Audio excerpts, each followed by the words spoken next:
Shalom. I want to start off by giving all praises to Yahweh, Bahashem, Yahweh Shai, Bahashem, Rakakwadash.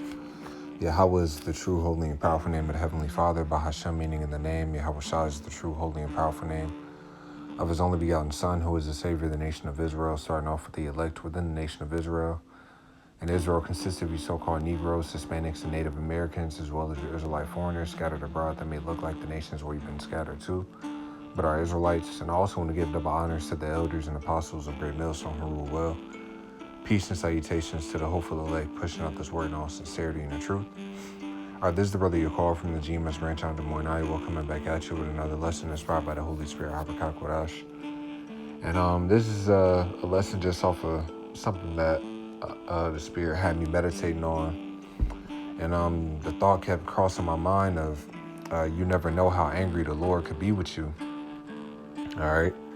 And as I was meditating on that, I had just a few different precepts that came into my mind. But, ultimately, just considering that, food for thought should have us move in a greater fear of Yahweh Ba'Shem Yahweh Shai. All right. Because there's men that are out here that don't have a fear, and they're moving however they're moving in a way that's displeasing unto the Lord, but in their mind, they think they're cool. All right, they think they have a good relationship with the Lord and that the Lord is dealing with them, when in reality, the Lord has great wrath prepared for them, and they're blinded to it, all right? Or else they wouldn't be moving in the way that they'd be moving. So knowing that the Lord does that clearly to other men that, whether, we see that clearly with, particular men. But we should make sure that we aren't in that same that same spirit. All right. But this is the book of Matthew. Let's start off with this. And Lord's will, this lesson be edifying. All right, this is the book of Matthew, chapter 7, and verse 21. It says, "Not everyone that saith unto me, Lord, Lord, shall enter into the kingdom of heaven, but he that doeth the will of my Father which is in heaven. Many will say to me in that day, Lord, Lord, have we not prophesied in thy name? And in thy name have cast out devils, and in thy name done many wonderful works." So because these individuals were doing particular things, out prophesying and everything like that, they thought that the Lord was cool with them. All right. But the Lord wasn't. As we're going to read here, verse 23 says, "And then will I profess unto them, I never knew you. Depart from me, ye that work iniquity." So in their mind, they thought that they were cool. The Lord will open up the door to them. All right. And the Lord completely rejected them. All right. And it was ultimately because of the works that they were doing. All right. Were truly not of the Father, even though they may have been out prophesying. All right. We have examples of men that are profitable unto others, but are unprofitable unto themselves. All right. Meaning they aren't applying the things that they're teaching. All right. That's an example. Okay. And then you have guys that are teaching false doctrine. So they're out there prophesying. All right. They may be letting people know that they're Israelites and know particular things, that are getting demons or devils off of them, spirits off of them. Right. But they're teaching a completely false doctrine. All right. But the point being is that is an example of men that felt like they were cool with the Lord, that the Lord wouldn't be angry with them and everything like that. But the Lord is going to turn around and reject them. All right. And that's why we have to continually examine ourselves. All right. Making sure that we aren't doing things that are provoking the Lord. All right. Because let me just grab the precept, Sirach chapter 18. All right. Because there's things that we could be doing that's really provoking the Lord's anger. And because the Lord is merciful, all right, he's given us place to repent, time to turn from those things, giving us the time to make the proper adjustments, all right, in the spirit, getting ourselves together, all right, and we should be taking that time seriously. There's liberty to try and correct those things, all right, through the spirit, praying and asking the Lord to guide us and help us with those things, right? But then you have guys that aren't examining themselves in this grace period that they have, that we have. All right, and continually moving in a way that's displeasing unto the Lord, unwittingly. All right, counsels coming out by the men around them. All right, that they aren't taking heed into, continually rejecting it. All right, because the Lord warns, all right, and he warns through his men, oftentimes through his men.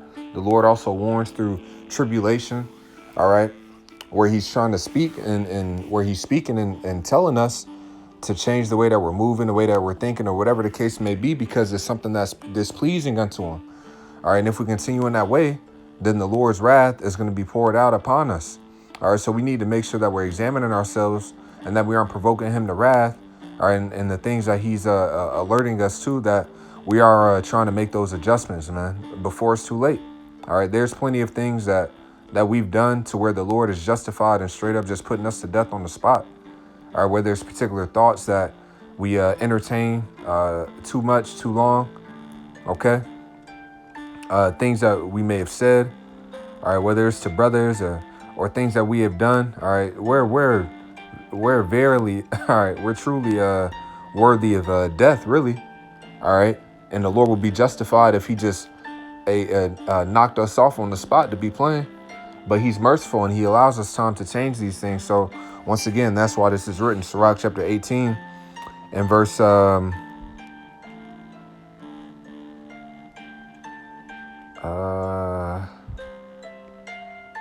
20, it says, before judgment, examine thyself. So before the Lord pours out that wrath, we should be examining ourselves. All right. We should be looking at seeing these things now. All right. Before he pulls the belt out, so to speak. All right. Just like a child at school. All right. Before he gets home to his father, if he knows that he's starting to trip at school, all right, he should have it in his mind like, hold on, let me chill out. All right, hold on, let me, I'm doing too much at school. All right, talking back to the teacher, whatever the case may be, let me chill out before, all right, I have to go home and pops get that phone call from the teacher saying I was tripping and I get my ass whooped. All right, just using that as an allegory, you know, but in the spirit, all right, that's why we got to be checking these things now. Like, hold on, reading these scriptures, like, wait, the Lord didn't like when he did what? Damn, I didn't even think it was. I probably, it's times where I did that or I thought like that. All right. Or I didn't think it was that big of a deal. And the Lord killed him for that. All right. Or the Lord brought judgment upon him for that. All right, man, the Lord got mad when he didn't rely on him in this situation.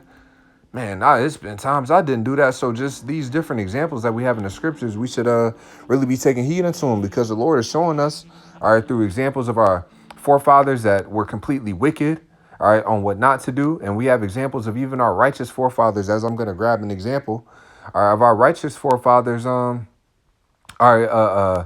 neglecting certain things or going off, right?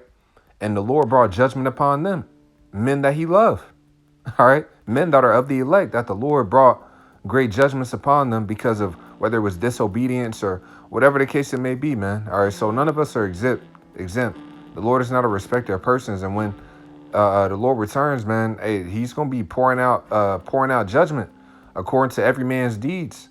All right. So we should be walking in that fear of begging the Lord for mercy and sincerely trying to change these things. But Salaki, I know I'm kind of speaking a lot, but I'm gonna hit these precepts.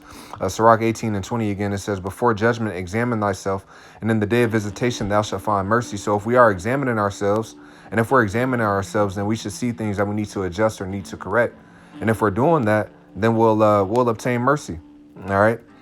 And I'll just read through a couple more verses. It says, humble thyself before thou be sick, and in the time of sin show repentance. So we should be humbling ourselves, all right, being meek before the Lord, all right, before thou be sick. Now that comes from the Lord, sicknesses and disease and everything like that. All right, the Lord brings that upon us, man. So that could be a particular judgment that the Lord could be bringing upon us, a stripe, all right, instead of pouring out full wrath, allow us to go through a sickness to humble us down, to really reflect, all right, and recognize the different things that we could adjust in the spirit or need to do better, all right. It says, let nothing hinder thee to pay thy vow in due time, and defer not until death to be justified. Before thou prayest, prepare thyself, and be not as one that tempteth the Lord.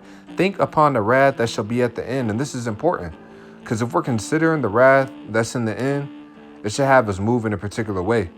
All right. If we truly believe that the Lord is coming with severe judgment, great fury and wrath, and ultimately,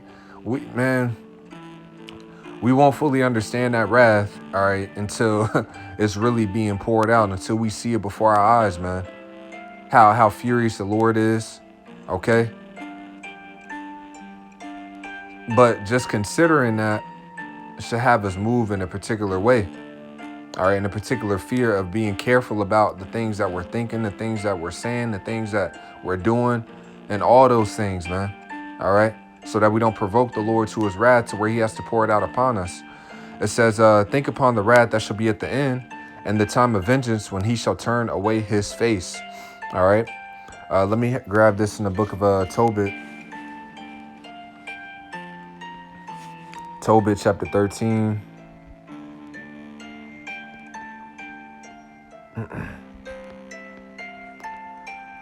Tobit chapter 13 and verse 6. It says, if you turn to him with your whole heart and with your whole mind and deal uprightly before him, then will he turn unto you and will not hide his face from you. Therefore see what he will do with you and confess him with your whole mouth and praise the Lord of might and extol the everlasting King. In the land of my captivity do I praise him and declare his might and majesty to a sinful nation. O ye sinners, turn and do justice before him. Who can tell if he will accept you and have mercy on you? So ultimately, we don't know, man. All right. We don't know until we make it in those chariots, man. There's men that's been in this faith 15 years that the Lord rejected. All right. They went back into the world. And keep in mind, they were warned of the way that they were moving. All right. By whether it was members in their camp or through the Spirit, whatever the case may be, the Lord is very merciful and long suffering. All right. To where he'll make it evident on what we're doing wrong and what we need to correct so that his wrath isn't poured out. But like I was mentioning, there's guys that have been in this faith for 15 plus years and they didn't take heed unto those warnings and they didn't make those proper corrections. And therefore the Lord casting them out. All right. Finally gave them over to a reprobate spirit. They got removed from the body. All right. And now they have a reprobate spirit, but they were given over to those things because they weren't making the proper adjustments. They weren't examining themselves and moving in the fear of Yahweh Hashem Yahweh Shai. All right. They might have had the mindset that they thought they were cool with the Lord, that they had a tight relationship with the Lord, but yet they weren't doing the things that the Lord has commanded them to do. Or maybe thinking because they were doing certain things, all right, whether it could have been being out on the highways and byways, that they just thought they were straight because of that alone. All right. Well, we just read about men like that in the book of Matthew, the 7th chapter, man. Even Yahweh Shai, when he was rebuking the churches, all right, he said that in the book of Revelation, the 3rd chapter, to the church of Sardis, he said that I have not found thy works perfect. All right. So there's things that we may be doing that's correct, but things that we have to be corrected on and that we need to adjust. Like Yahweh Shai was telling those various churches, man, said you were doing this right, you were doing that right, but this is where you're going off at. And if you don't correct this, if you don't repent from this, all right, I'm gonna fight you with the sword of my mouth, all right, or I'm gonna destroy you, okay? Kill you straight up. The Lord was telling that to churches, to men that were within the body, all right? Men that so-called believed, that were moving in the proper doctrine, all right? When the Lord was sending out those letters in the to the churches in the book of Revelation, those weren't men that were teaching another doctrine, all right? Those weren't the churches that were teaching a whole different doctrine than what Yahweh Shai was pushing, you know? So they were in the right doctrine, right? But yet the Lord still had to get on them, man. So, you know, these are things that we should keep in mind, that we aren't exempt. The Lord is not a respecter of persons, you know. And I believe in Revelation, the 2nd chapter, just to be more accurate, you know, one of those churches, he had to rebuke him because there were certain members in the churches that was that were holding the doctrine of the Nicolaitans.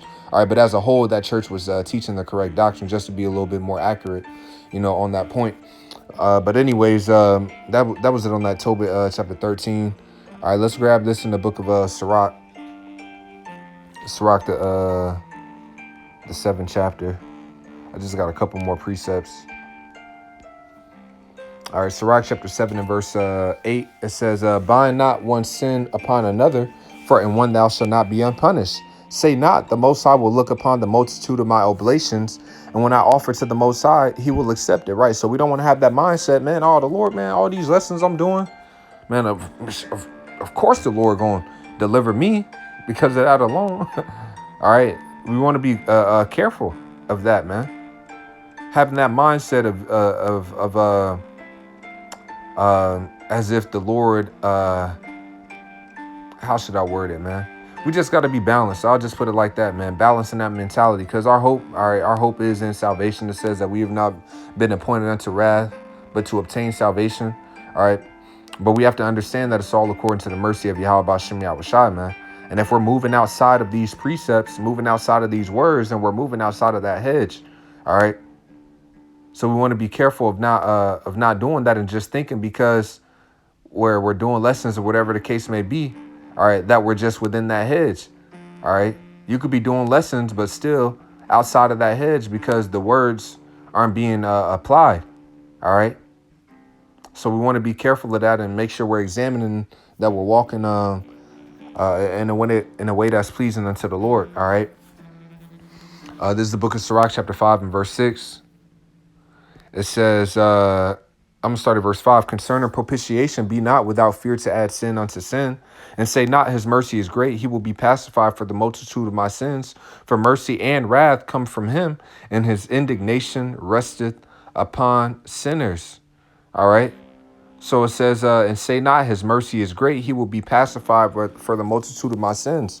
All right. So we don't want to just have this mentality as if the Lord just is going automatic. That's just to where we ain't walking in the fear of the Lord, man. All right. Like we just know, man, it ain't, I just know I'm going to make it. I don't give a damn. All right. We want to still have a fear like, well, let me make sure I'm doing these things so that I can make it. All right, let me make sure I'm applying these words and that I can make it. All right, you got guys that have that confidence like, man, the Lord, man, he definitely going to deliver me. I know I'm of the elect, but aren't applying these precepts, aren't walking according to it, man. All right. And we all come short. All right, we all fall short, man. Okay. So we're ultimately all at the mercy of the Lord. All right. We're all at the mercy of Yahweh B'Shem Yahushai, man. Okay? That's what it ultimately comes down to, man. Predestination. All right, who's the elect from the foundation, right? That's what it really comes down to. And we don't know if we're of that number. So therefore, as the scripture says, we have to put on, therefore, as the elect. And that elect, first and foremost, being Yahushai. All right? And the rest of the men that we see through the examples of the scriptures on how they thought, moved, and reasoned as well.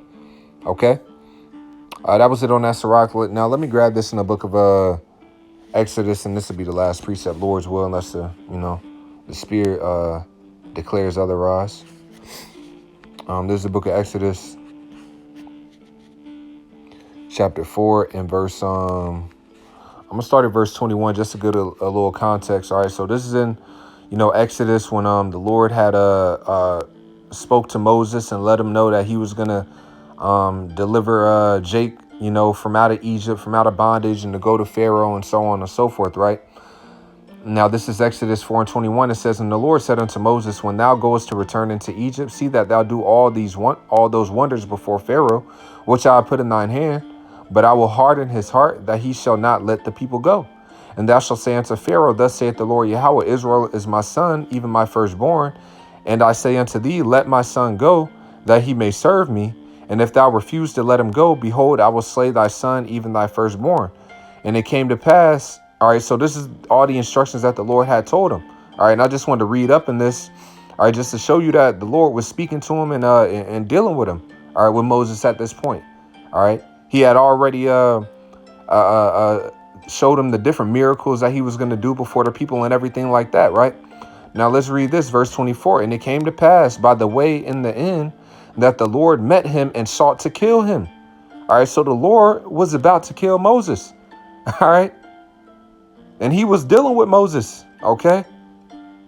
But he was about to kill Moses, man. All right. You got to let that sink in, man. Okay.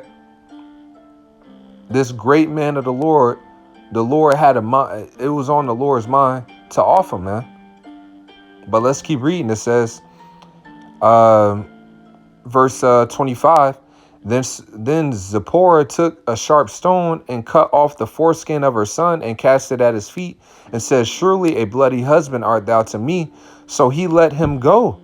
Then she said, a bloody husband thou art because of the circumcision. So it doesn't give the full context of everything that happened, but it's letting you know that at the least that he tarried to get his son circumcised, man, right?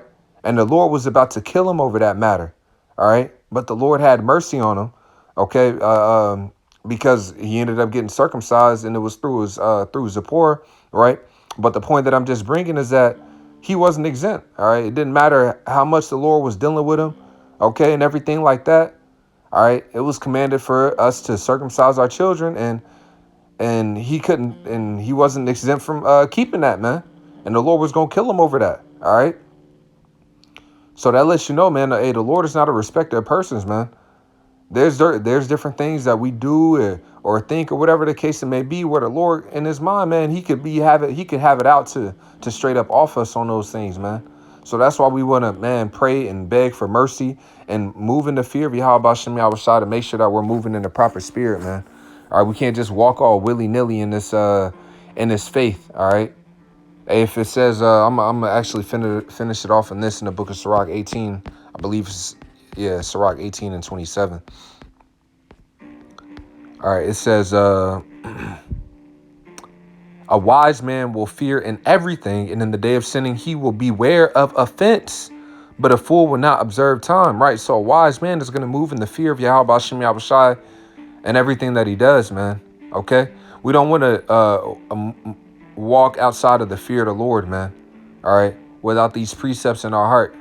Okay, doesn't matter whether we're in our drink or whatever the case may be, man. And we've come short in these different areas, man. All right, at times, man, made certain mistakes, but we have to learn from those mistakes. All right, within this grace period that we have, and make those adjustments. Okay, so that the wrath of the Lord doesn't abide upon us, man. But it says a wise man will fear in everything, and in the day of sinning, he will beware of offense. All right, so he's going to be aware of it, of offending. All right, damn, did I go off, man? The scripture says a wise man knoweth when he slippeth, roughly paraphrasing, believe that's in the book of Sirach as well. All right, so but we gotta be able to know, like, damn, I'm slipping, I'm tripping. All right, and that's through what? Examining ourselves, man. All right, like, damn, I'm coming up short. Let me do what I need to make that adjustment in the spirit, man. All right, so the wrath of the Lord doesn't come upon me. All right, but that's all I wanted to grab through the spirit, Lord, is what I was edifying. I'm gonna give all praises to Yahweh, Bahashem Yahushai, Bahashem Rakakwadash, double honors to the elders and apostles of Great Millstone who rule well. Peace and salutations to the hopeful elect, pushing out this word in all sincerity and in truth. With that, I'm gonna say shalom.